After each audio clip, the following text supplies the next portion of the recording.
할렐루야. 우리가 이곳에 주를 위해 모였습니다. 그리고 각자의 삶에서도 주를 위해 모이길 소망합니다. 함께 이 찬양하면서 주님께 나아갑시다.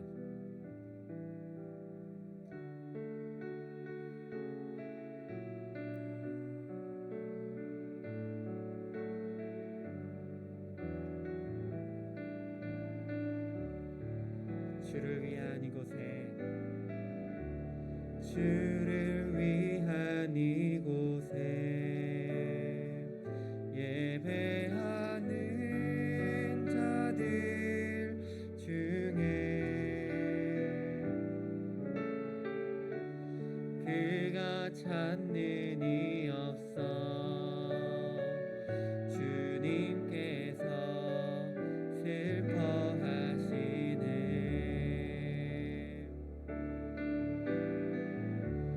주님이 찾으시는 그 한 사람, 그의 배자. 내가 그 사람 되길 간절히 주께 예배하네.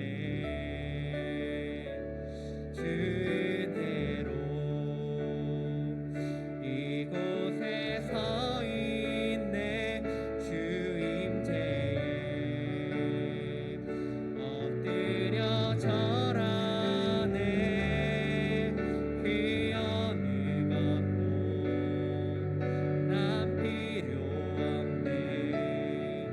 주님만 경배해. 주 은혜로 이곳에 서 있네.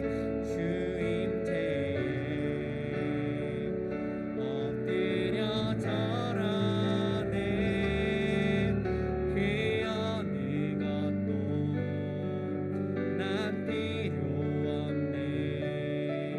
주님만 경배해. 우리가 각자의 삶의 처소에서 이 찬양으로 고백하길 소망합니다. 주를 위한 이곳에,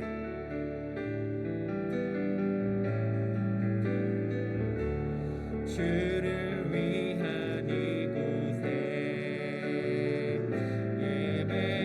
예배하는 자들 중에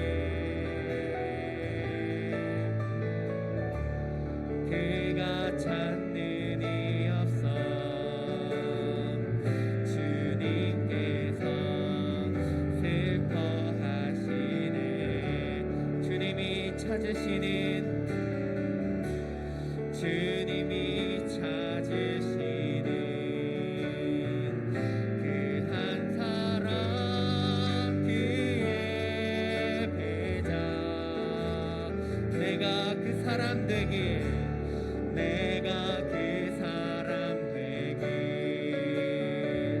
간절히 주께 예배하네. 주 은혜로, 주 은혜로 이곳에 서 있네. 주 임재에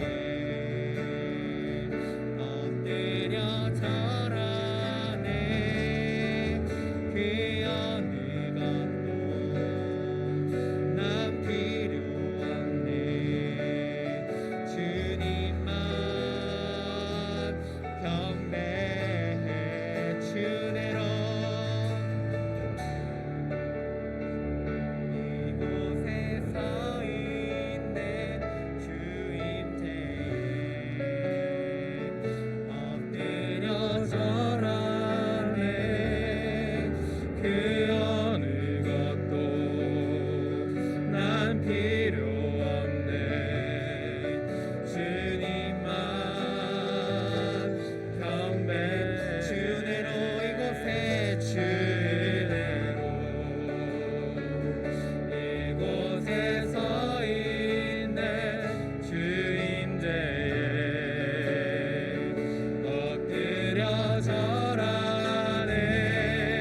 기쁨의 땅에서 주께 사랑 드립니다.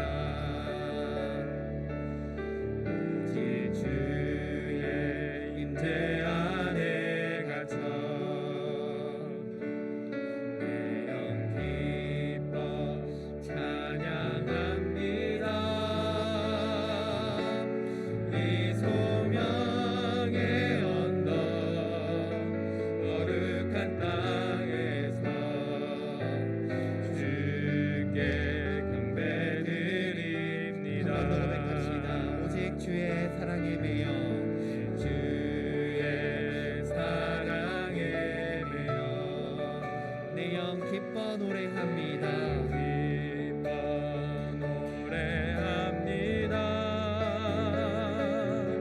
이 소명의 언덕 기쁨의 땅에서 주께 사랑 드립니다.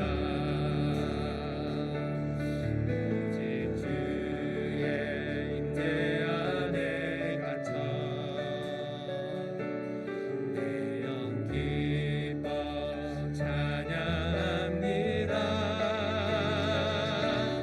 이 소망의 언덕 거룩한 땅에서 주께 경배드립니다.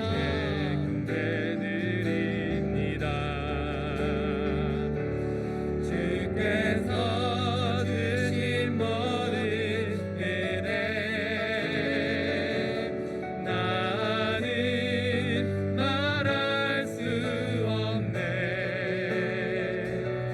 내 영혼 즐거이 주 따르려니이다. 주께 내 삶 드림 주께서 주신 모든 은혜 주께서 주신 모든 은혜 나는 말할 수 없네. 내 영혼 즐거이 주 따르려니이다. 주께 내 삶 드리 한 번 더 고백하겠습니다. 주께서 주신 모든 은혜 나는 말할 수 없네. 내 영혼 즐거이 주 따르려니이다. 주께 내 삶 드립니다. 시간 함께 기도합시다. 2021년도 주님이 찾으시는 한 사람의 예배자, 내가 그 한 사람의 예배자가 되겠습니다. 하나님, 내가 서 있는 곳에서, 집에서, 직장에서, 교회에서 하나님이 찾으시는 한 사람의 예배자로 설 수 있도록 주님 나를 인도하시고 축복하여 주십시오. 함께 기도하며 나아가겠습니다. 기도합시다.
강판신 집사님 인도하심으로 다 같이 기도하겠습니다. 하나님 아버지 은혜를 감사합니다. 새해에도 한 주간 저희를 주님의 사랑과 은혜 속에 살게 해주시고 이렇게 주님 앞에 예배드리게 하시니 감사합니다. 주님 뜻대로 살지 못하고 주님의 사랑을 잃었던 우리를 용서하여 주시옵소서.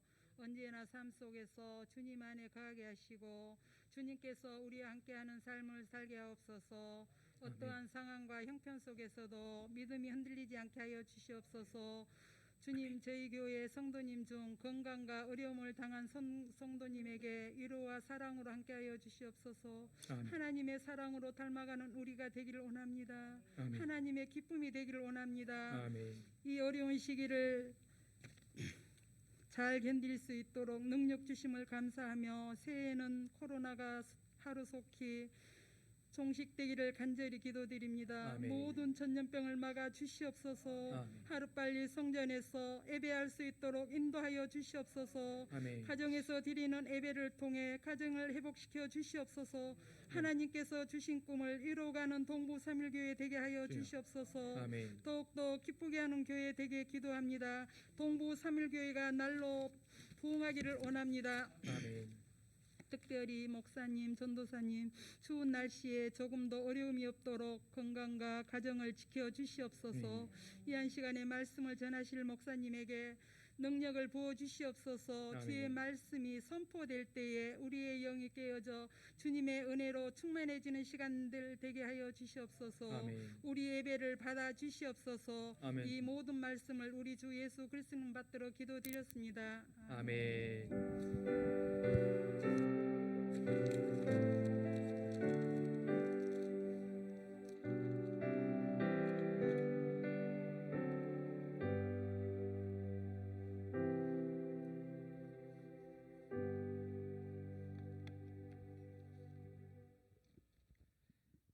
하나님 말씀 보겠습니다. 하나님 말씀은 요한복음 16장 17절에서 24절까지 말씀입니다.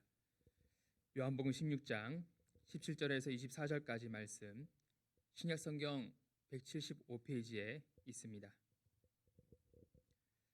요한복음 16장 17절에서 24절까지 말씀 함께 교독하시고 마지막 절은 다 같이 읽도록 하겠습니다. 제자 중에서 서로 말하되 우리에게 말씀하신 바 조금 있으면 나를 보지 못하겠고 또 조금 있으면 나를 보리라 하시며 또 내가 아버지께로 감이라 하신 것이 무슨 말씀이냐 하고 또 말하되 조금 있으면이라 하신 말씀이 무슨 말씀이냐 무엇을 말씀하시는지 알지 못하노라 하거늘 예수께서 그 묻고자 함을 아시고 이르시되 내 말이 조금 있으면 나를 보지 못하겠고 또 조금 있으면 나를 보리라 하므로 서로 문의하느냐. 내가 진실로 진실로 너희에게 이르노니 너희는 곡하고 애통하겠으나 세상은 기뻐하리라. 너희는 근심하겠으나 너희 근심이 도리어 기쁨이 되리라. 여자가 해산하게 되면 그때가 이르렀으므로 근심하나 아기를 낳으면 세상에 사람 난 기쁨으로 말미암아 그 고통을 다시 기억하지 아니하느니라. 지금은 너희가 근심하나 내가 다시 너희를 보리니 너희 마음이 기쁠 것이요 너희 기쁨을 빼앗을 자가 없으리라. 그날에는 너희가 아무것도 내게 묻지 아니하리라. 내가 진실로 진실로 너희에게 이르노니 너희가 무엇이든지 아버지께 구하는 것을 내 이름으로 주시리라. 지금까지는 너희가 내 이름으로 아무것도 구하지 아니하였으나 구하라 그리하면 받으리니 너희 기쁨이 충만하리라. 아멘.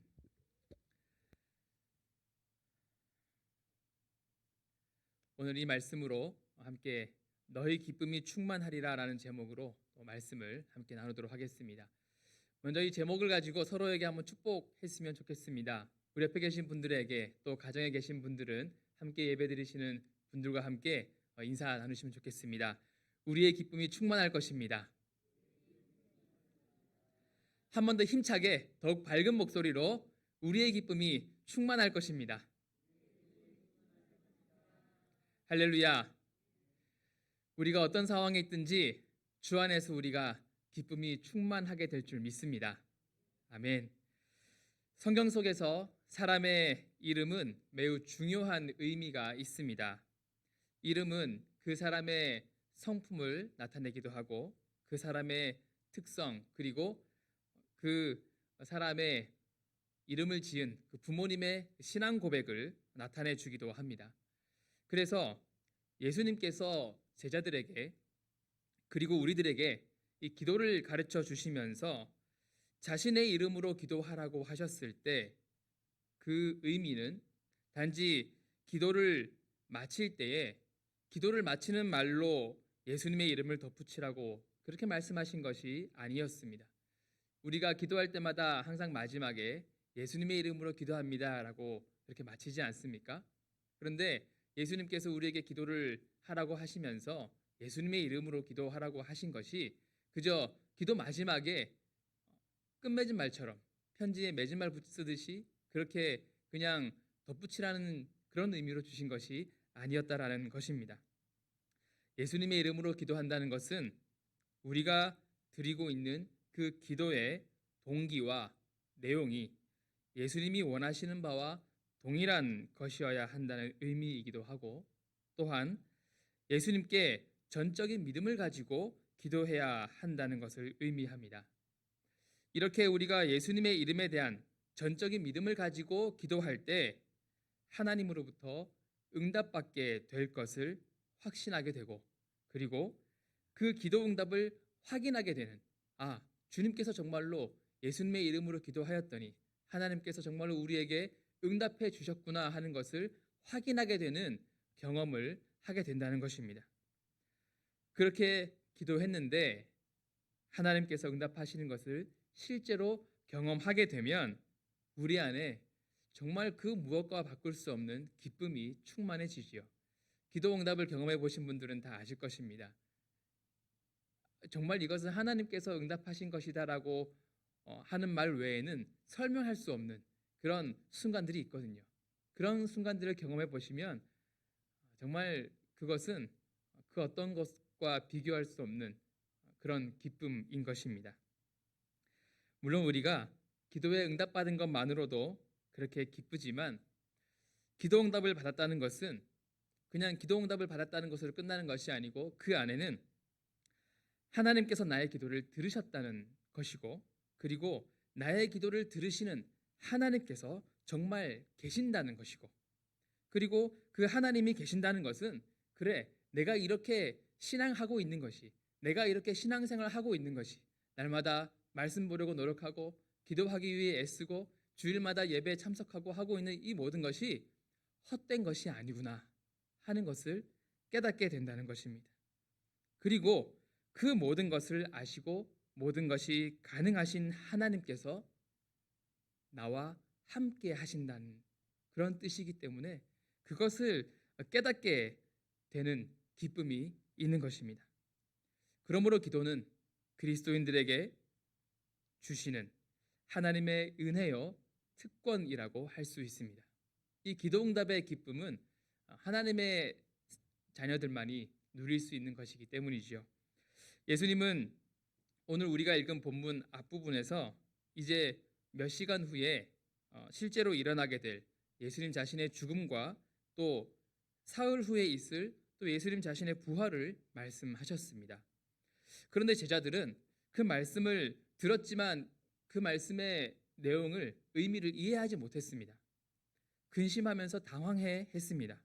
오늘 본문의 17절에 보면 조금 있으면 나를 보지 못하겠고 또 조금 있으면 나를 보리라 하시는 그리고 또 내가 아버지께로 감이라 하시는 이 말씀이 무슨 말이냐? 18절에도 그렇게 기록하고 있습니다. 조금 있으면이라 하신 말씀이 도대체 무슨 말씀이냐? 무엇을 말씀하시는지 우리가 알지 못하겠다. 도대체 무슨 말인지 이해를 못하겠다. 그렇게 서로 의논하고 있는 것입니다.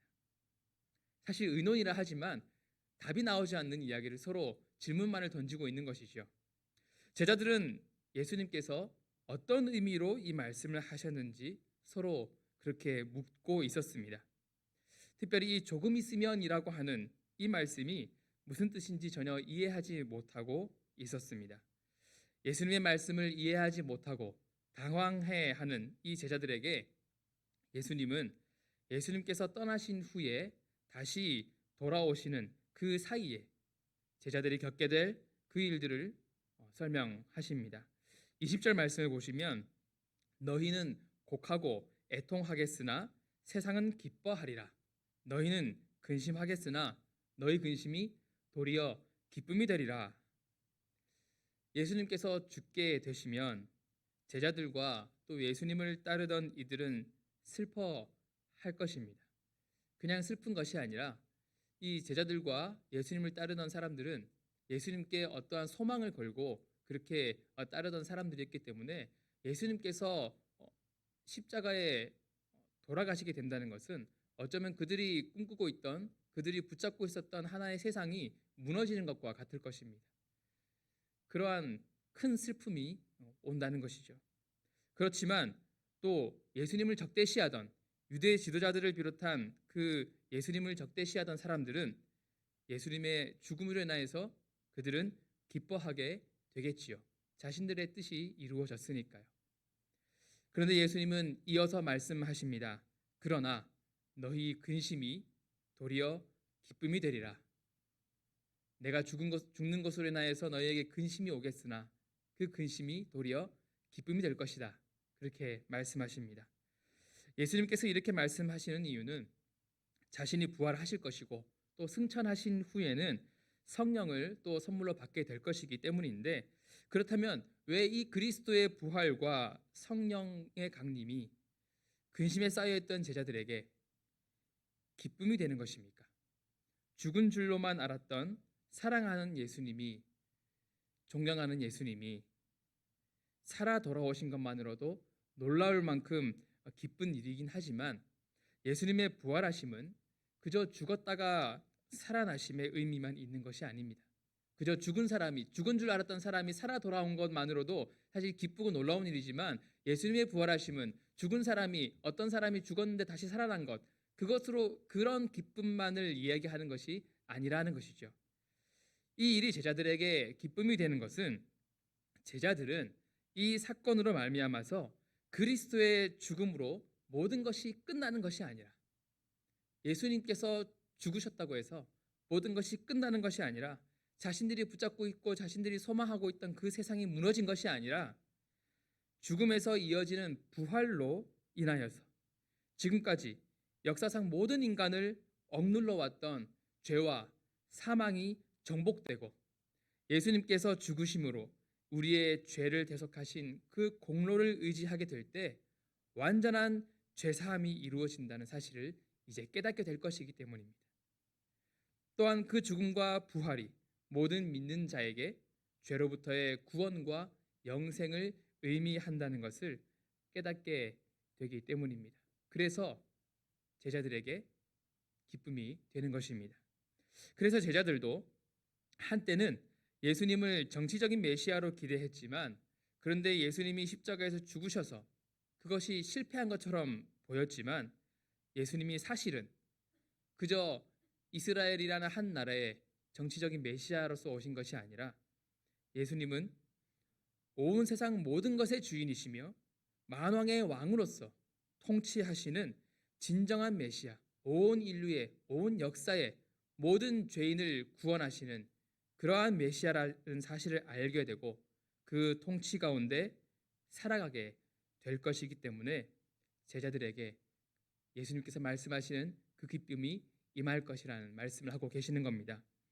저와 여러분에게도 예수님의 죽으심과 그 부활하심이 언제나 변함없이 충만한 기쁨과 감사로 고백되는 그런 사건이기를 바랍니다. 그래서 온 세상 모든 것의 주인이시고 만왕의 왕으로서 통치하시는 그 예수님을 내 영혼의 구세주로, 그리고 내 삶의 주인으로 고백하며 살아가시기를 바랍니다. 오늘 본문의 21절에 보니까 예수님께서 이 기쁨을 해산의 기쁨에 빗대어서 말씀을 하십니다. 이 성경에 보면 극심한 고통을 이야기할 때에 흔히 해산의 고통을 비유적으로 사용하는 경우들이 있습니다. 산모가 해산할 때에는 육체적인 고통만 따르는 것이 아니라 심리적 불안도 겹쳐져서 굉장한 이 극심한 고통을 겪는다고 합니다. 저는 임신을 할 일이 없기 때문에 직접 겪어보지 못했지만, 하지만 저의 아내를 비롯해서 모든 임신을 경험해 보신 모든 분들은 이것을 아실 것입니다. 출산할 때가 다가오면 그 일을 지나가야 하는 그 순간, 그것을 상상하는 것만으로도 그 마음이, 그리고 그때 겪어야 할 그 고통을 준비하는, 그것을 지나가야만 한다는 그 마음이 얼마나 큰 두려움이고, 또 두려움과 함께 그 순간이 지나고 나서 만나게 될 아기에 대한 그런 기대감, 그런 것이 복합적으로 그 마음에 작용을 하는 것 같습니다. 하지만 물리적으로 육신이 겪게 되는 그 고통, 그 심리적인 불안함, 그런 것들이 극심한 고통을 준다는 것이죠. 예수님의 죽으심이 현실로 다가오기 시작할 때에 제자들의 상태도 바로 이와 같았습니다.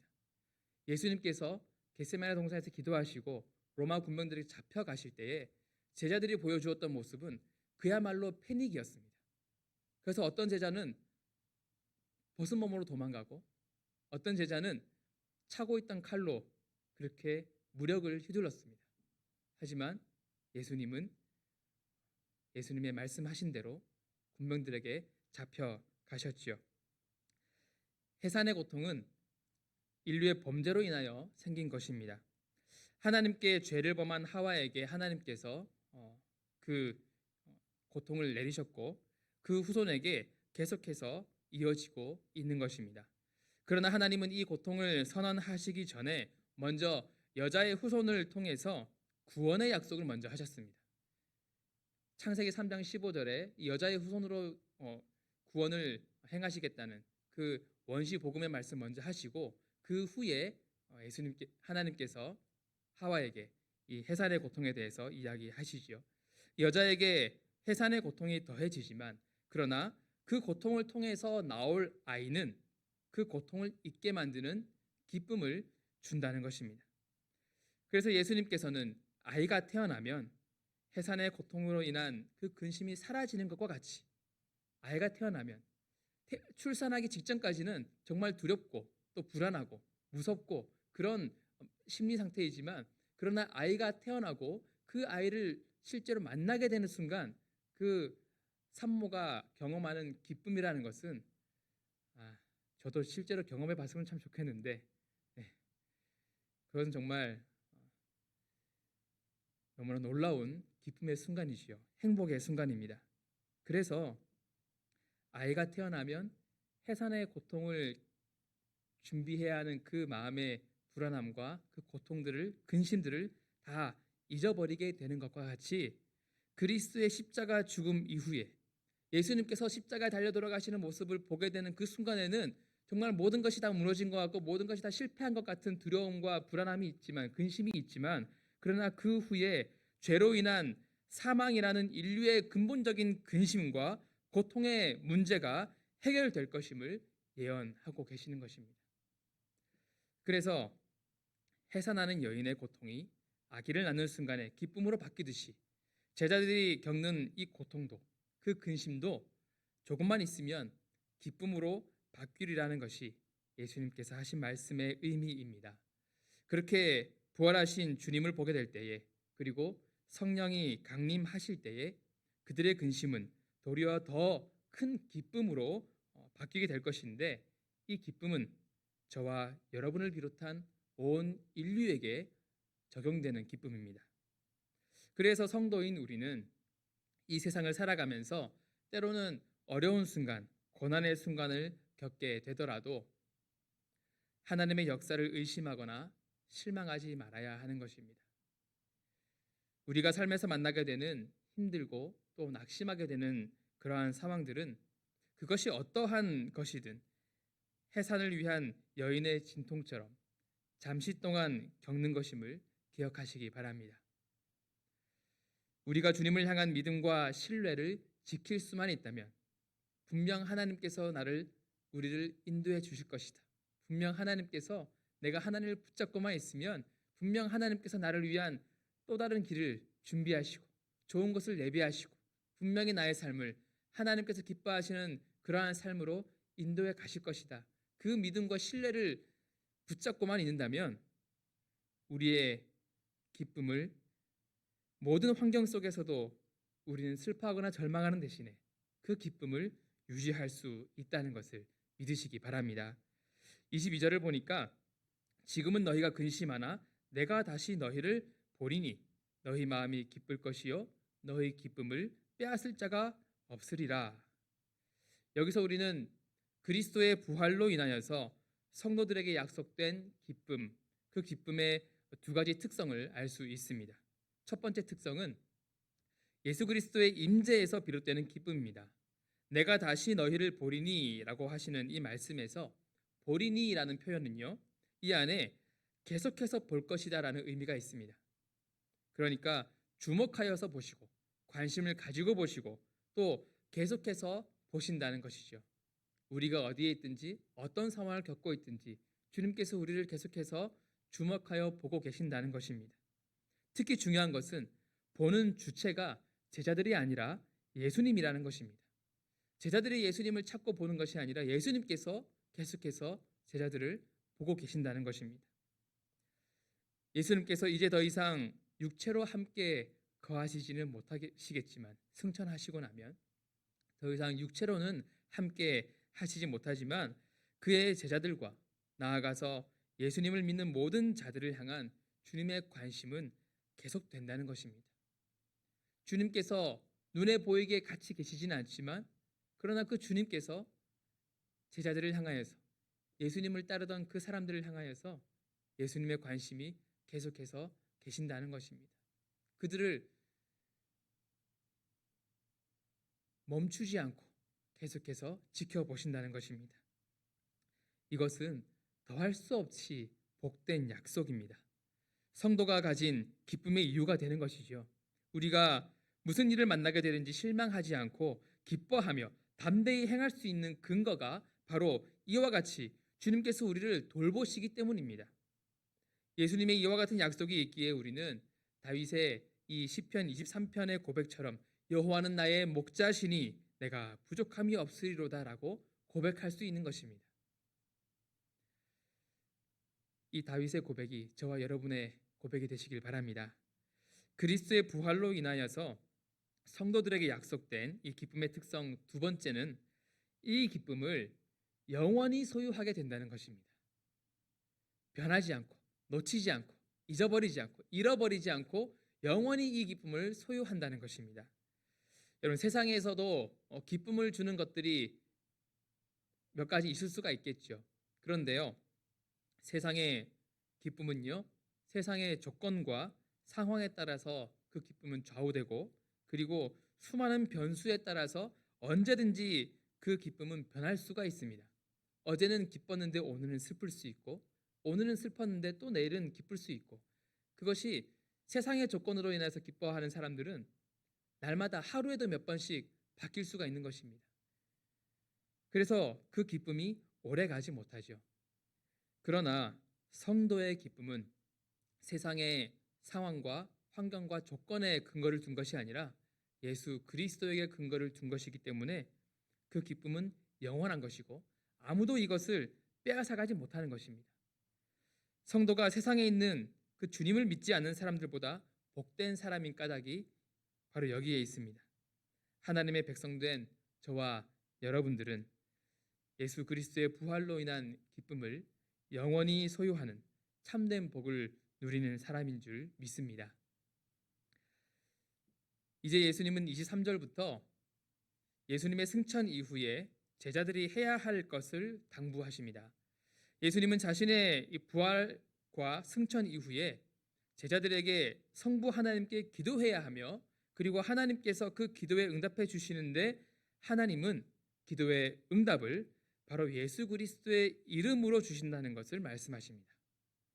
이것은 성도의 신앙생활에 있어서 너무나 중요한 기도의 원리를 가르쳐 주시는 것입니다. 하나님은 우리의 기도에 응답해 주시는데 예수 그리스도의 이름의 근거에서 응답하신다는 것입니다. 예수님께서 아버지께로 돌아가심으로 그 제자들의 삶에 나타난 획기적인 변화가 있는데요. 그것은 예수님의 이름을 통하여서 하나님과 직접 교제가 가능하게 되었다는 것입니다. 예수님께서 십자가에 달려 돌아가신 그 사건 이전에는 그 누구도 제사장을 통하지 않고서는 하나님께 기도할 수 없었습니다. 그런데 중보자 되시는 그 예수님의 이름을 힘입어서 이제 성도들은 무엇이든지 하나님 아버지께 직접 구할 수 있게 되었고, 성도인 우리가 구할 때에 하나님은 예수님의 이름으로 우리에게 응답해 주신다는 것입니다. 제한적으로 몇 번만 해주시는 것이 아니라 한 사람의 몇 번, 한 사람의 몇 번 그렇게 제한적으로 주시는 것이 아니라 계속해서 구하면 구하는 대로 구할 때마다 계속해서 주신다는 것입니다. 우리가 구하면 지혜도 주십니다. 야고보서 1장 5절에 이렇게 말씀하고 있습니다. 너희 중에 누구든지 지혜가 부족하거든 모든 사람에게 후히 주시고 꾸짖지 아니하시는 하나님께 구하라. 그리하면 주시리라. 저는 이 말씀을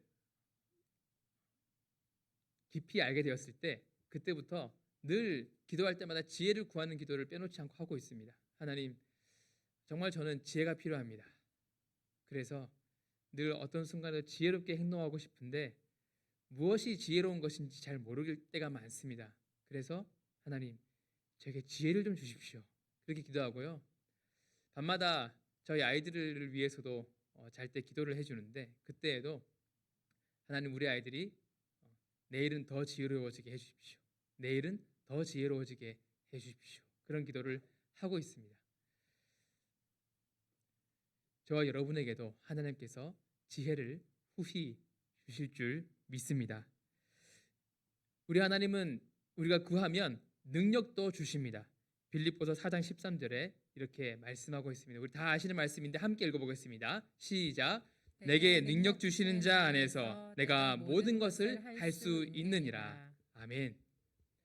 물론 이 말씀은 사도 바울이 내가 빈궁한대로 처할 줄 알고 부한대로 처할 줄 안다는 그 말씀을 따라서 그 문맥에서 하는 이야기이지만, 그러나 중요한 것은 우리가 하나님께 구할 때에 하나님은 우리에게 주 안에서 우리가 감당해야 할, 우리가 해내야 할 것들을 할 수 있는, 해낼 수 있는, 감당할 수 있는 능력들을 주신다는 것입니다.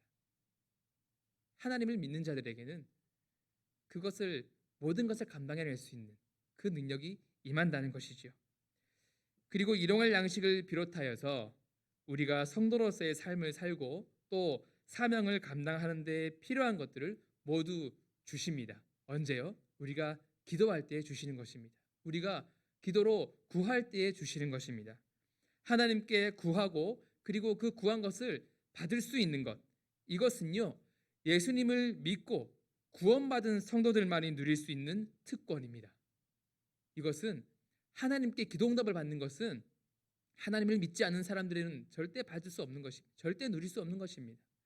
그 안에 예수님을 믿는 믿음이 없는 사람들은 이 특권을 누릴 수 없습니다. 전능하신 하나님께서 주시는, 베풀어 주시는 그 기도응답, 그것을 받고 누릴 수 있는 이 특권은 예수님을 믿고 구원받은 하나님의 백성이 된 저와 여러분들만 누릴 수 있는 것을 기억하시기 바랍니다. 그러니까 우리가 기도하지 않거나 기도를 소홀히 여기게 된다면 하나님께서 주신 그 특권을 활용하지 않는 것과 같은 것입니다. 여러분, 하나님과의 교제가 소홀해지면 주님의 일에 대한 의욕이 없어지고 또 죄의 유혹에 넘어가기 쉬워지고 마귀의 시험에 빠지게 쉬워집니다. 우리가 기도하지 않게 되는 이유는 영적인 게으름이라는 시험에 빠졌기 때문입니다. 여러분, 우리가 육신이 게을러지게 되면 내가 해야 할 일, 또 내가 하고 싶은 일, 그리고 내 몸의 컨디션이 운동을 필요로 하는지 휴식을 필요로 하는지 그것을 느끼는 것이 둔감해집니다. 경험해 보셨는지 모르겠지만 우리가 이 조금 게으른 어떤 생활의 패턴을 이어가다 보면 내가 부지런히 뭔가를 해야 하는지 혹은 내가 피곤해서 쉬어야 하는지 그런 것을 느끼는 것이 둔해지거든요. 그래서 운동을 해야 할 순간임에도 그런 순간임 그런 상태임에도 운동을 해야겠다는 필요성을 못 느끼는 것이죠. 그러다 보면 점점 더 몸이 비대해질 수 있고 더 건강에 악영향을 줄 수 있는 것입니다. 영적으로도 마찬가지입니다. 영적으로 게으름에 빠지게 되면 하나님과 가까운지 멀어져 있는지 그것을 느끼는 것이 둔감해집니다. 그래서 지금 하나님과 함께하는 시간이 필요한지, 기도함으로 영적인 호흡을 해야 하는지, 말씀을 묵상함으로 영의 양식을 채워야 하는지 이러한 영적인 피로들을 느끼지 못하고 그러다 보면 간절함이 없어지고 기도로 하나님을 찾는 시간이 줄어들게 되는 것입니다. 주님께 기도하는 것을 소홀히 하지 않고 영적으로 부지런히 더욱 열심을 내어 기도하셔서 하나님과 늘 가까운 관계를 유지하시는, 그리고 날이 갈수록 더 주님께 더욱 가까이 나아가시는 저와 여러분들 되시기를 바랍니다. 우리가 은혜를 얻기 위해서 은혜의 보좌 앞에 담대히 나아갈 수 있게 된 것이나 무엇이든지 구하는 바를 얻을 수 있게 된 것은 모두가 예수님의 이름으로 말미암은 것임을 우리는 기억해야 합니다. 예수님의 이름이 아니었다면 우리는 여전히 멸망받을 죄인으로 머물러 있을 수밖에 없었을 것입니다. 하지만 예수님의 죽음과 부활 그리고 승천하심은 하나님과 우리 사이에 놀라운 변화를 가져다 주었고 이제 우리는 무엇이든지 아버지께 직접 구할 수 있게 되었습니다. 그리고 구하는 이마다 그것을 받음으로 기쁨이 충만한 삶을 살게 되는 것이 이제는 확실하게 보장이 되었습니다. 하나님께서 약속하셨고 예수님께서도 말씀하셨습니다. 우리가 구하면 받을 것입니다. 그래서 예수님은 우리에게 구하면 받을 것이며 우리의 기쁨이 충만하리라 라고 말씀하십니다. 기도의 결과로 오는 그 충만한 기쁨이 스스로 만들어내는 것이 아니라 하나님께서 주시는 기쁨이라는 것을 또 한번 말씀해 주시는 것이죠. 그러므로 우리는 예수님의 이름으로 구할 때마다 하나님 아버지께서 응답해 주시며 충만한 기쁨을 주신다는 이 약속을 기억하고 그것을 믿음으로 신뢰함으로 기도해야 하는 것입니다. 우리에게 있는 문제들로 인하여서 염려하고 걱정하고 있으면서 기도하지 않는다면 우리는 하나님이 약속하신 복을 누릴 수가 없습니다. 하나님은 우리가 예수 안에서 구할 때에 언제든지 응답하실 준비가 되어 있으십니다. 우리에게 필요한 것은, 우리가 해야 할 것은 하나님의 뜻에 합당하게 확신을 가지고 믿음을 가지고 간절히 구하는 것입니다. 여러분에게 어떤 기도 제목이 있으시든지, 어떤 문제가 있으시고 어떤 어려움이 있으시든지, 어떤 근심거리가 있으시든지 그것을 가지고 하나님께 구하시기 바랍니다. 하나님께 간구하시기 바랍니다. 응답해 주시는 하나님을 믿고 신뢰함으로 그 응답을 확신하며 기도하시기 바랍니다. 그러면 구하는 우리에게 주실 줄 믿습니다. 말씀을 맺겠습니다. 우리에게 영원한 기쁨의 근거가 되시는 부활하신 예수님의 이름을 힘입어서 더욱 기도에 힘쓰시기 바랍니다. 그리고 기도하실 때마다 간절히 구하시기 바랍니다. 기도하실 때 우리의 기도가 예수님의 이름을 힘입어서 하는 기도라는 것을 기억하시고 하나님의 뜻에 합당한 기도가 되게 해달라고 또한 구하시기 바랍니다. 그리고 주 안에서 우리의 기도 제목을 가지고 기도하실 때 응답해 주신다고 하신 그 약속을 기억하면서 응답을 확신하면서 믿음으로 기도하시기 바랍니다. 그렇게 기도하실 때에 하나님께서 우리에게 베풀어 주시는 그 기도 응답의 기쁨, 하나님께서 우리와 함께 하시며 우리를 돌보시고 인도하심을 깨닫게 되는 기쁨을 함께 누리게 되실 줄 믿습니다. 우리에게 영원히 누리는 그 기쁨을 충만하게 하시는 기도의 특권을 마음껏 사용하시는 저와 여러분들 되시기를 바랍니다. 기도하겠습니다. 언제나 우리와 함께 하시는 우리 하나님 아버지, 우리에게 예수님이라는 구원의 이름을 주신 은혜를 감사합니다. 우리가 예수님으로 인하여서 하나님께 기도할 수 있고 응답받을 수 있는 특권을 가지게 되었음을 항상 기억하게 해 주시옵소서. 힘들고 고통스러운 순간을 경험하는 때에도, 문제와 근심거리들로 둘러싸여 있을 때에도 우리 안에 있는 그 누구도 빼앗아 갈 수 없는 예수님으로 인한 기쁨을 항상 기억하고 더욱 하나님을 신뢰함으로 열심히 간절히 기도함으로 간구하고 풍성히 응답받는 우리가 되게 하여 주시옵소서. 예수 그리스도의 이름으로 기도하옵나이다. 아멘.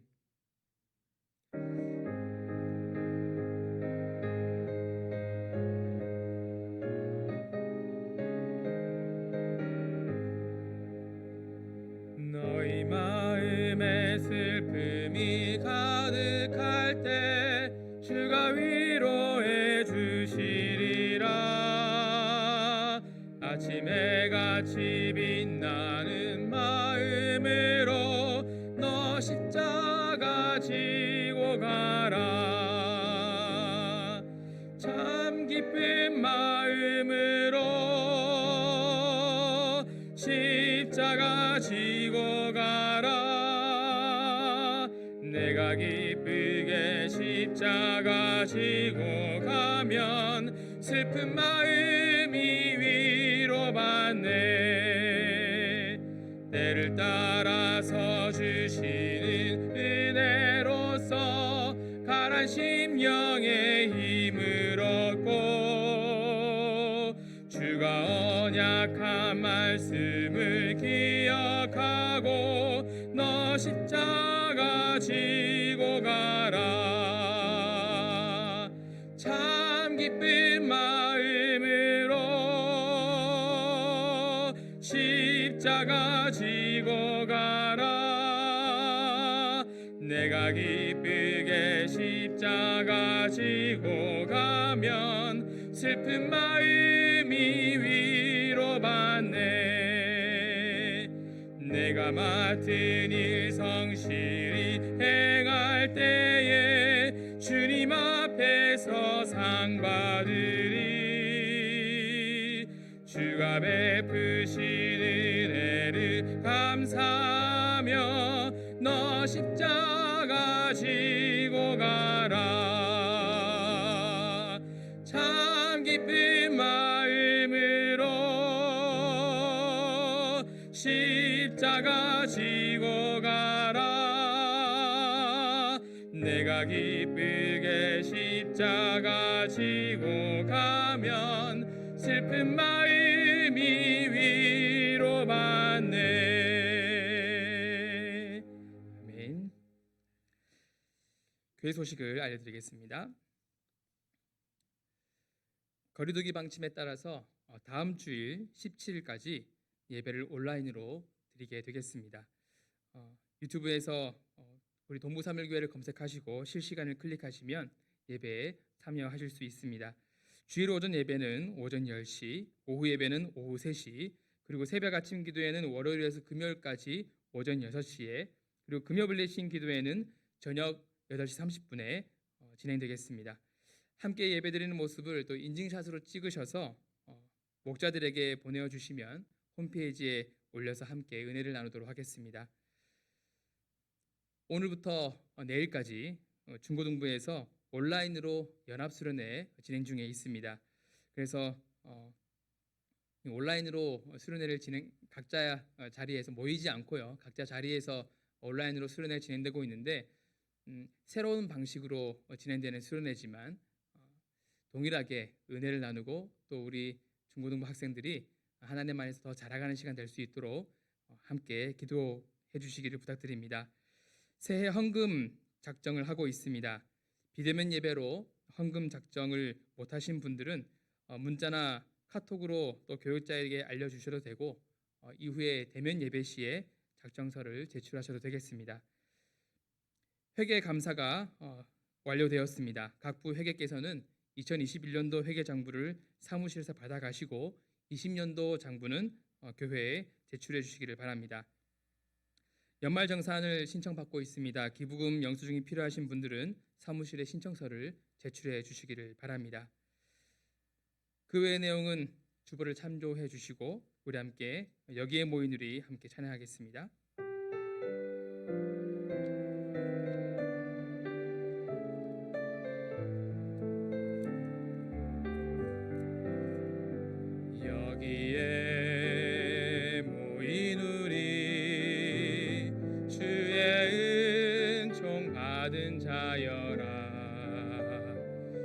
주께서 이 자리에 함께 계심을 아노라. 언제나 주님만을 찬양하며 따라가리니 시험을 당할 때도 함께 계심을 믿노라. 이 믿음 더욱 크세라. 주가 지켜주신다. 어두운 밤에도 주의 밝은 빛 인도하여 주신다. 주님이 뜻하신 일 헤아리기 어렵더라도 언제나 주 뜻 안에 내가 있음을 아노라. 사랑과 말씀들이 나를 더욱 새롭게 하니 때로는 넘어져도 최후 승리를 믿노라. 이 믿음 더욱 크세라. 주가 지켜주신다. 어두운 밤에도 주의 밝은 빛 인도하여 주신다.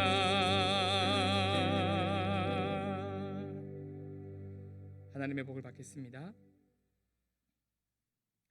주 예수 그리스도의 놀라우신 은혜와 하나님의 완전하신 사랑과 성령 하나님의 감화, 감동, 교통하심과 동행하여 주시는 은총이 예수님으로 인한 기쁨을 항상 기억하고 더욱 하나님을 신뢰함으로 열심히 기도로 간구하고 풍성히 응답받기를 소망하는 모든 성도님들과 그 가정과 직장과 학교 위에 지금부터 영원토록 함께 계실지어다. 아멘.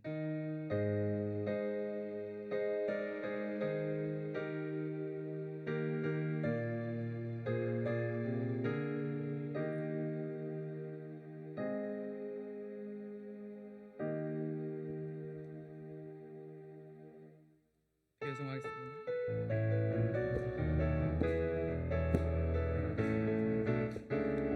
주 하나님 독생자 예수 날 위하여 오시었네. 내 모든 죄 다 사하시고 죽음에서 부활하신 나의 구세주 살아계신 주 나의 참된 소망 걱정 근심 전혀 없네. 사랑의 주 내 갈 길 인도하니 내 모든 삶의 기쁨 늘 충만하네. 살아계신 주 살아계신 주 나의 참된 소망 걱정 근심 전혀 없네. 사랑의 주 내 갈 길 인도하니 내 모든 삶의 기쁨 늘 충만하네.